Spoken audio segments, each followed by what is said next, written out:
ইতিহাসে কিছু কিংবদন্তির ছায়া এতটাই দীর্ঘ হয় যে তার নিচে জন্ম নেওয়া যে কোনো প্রতিভাকেই সেই ছায়ার সাথে তুলনা করা হয়। আর সেই কিংবদন্তি যদি হন লিওনেল মেসি, তবে সেই তুলনা হয়ে ওঠে এক বিশাল চাপের পাহাড়। ঠিক এই চাপের মুখে দাঁড়িয়ে আছেন বার্সেলোনার বিস্ময় বালক লামিন ইয়ামাল।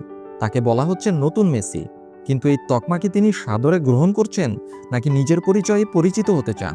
সম্প্রতি এক অনুষ্ঠানে এই তরুণ তারকা নিজেই ভাঙলেন এই নীরবতা। ছুটিতে থাকা লামিন ইয়ামাল অকপটে স্বীকার করলেন, মেসির সাথে তার মিলগুলো চোখে পড়ার মতোই। দুজনেই বাঁ পায়ের খেলোয়াড়, দুজনেরই ক্যারিয়ার শুরু হয়েছে বার্সেলোনায় এবং দুজনেই খেলেন রাইট উইঙ্গার হিসেবে।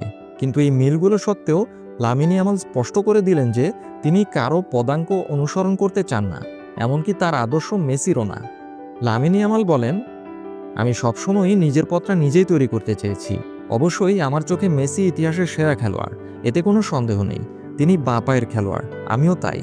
তিনি বার্সেলোনার হয়ে খেলেছেন, আমিও খেলি। তিনি রাইট উইঙ্গার হিসেবে খেলতেন, আমিও খেলি। আমাদের মধ্যে অনেক মিল আছে, আর সেটা থাকতেই পারে। তবে আমি নিজের একটা আলাদা পরিচিতি গড়তে চাই।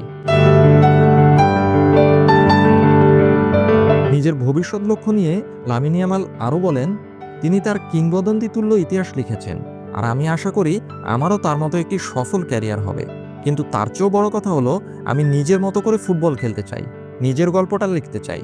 আমি চাই মানুষ আমাকে লামিন ইয়ামাল নামেই মনে রাখুক।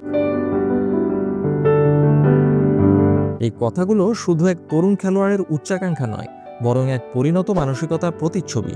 তিনি কিংবদন্তিকে সম্মান করেন, কিন্তু তার ছায়ায় হারিয়ে যেতে চান না। খুব শীঘ্রই 18 বছরে পা দিতে চলছেন এই তরুণ তারকা।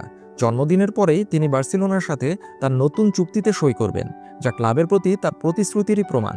এই চুক্তিই হয়তো হতে চলেছে তার নিজের গল্প লেখার প্রথম অধ্যায়।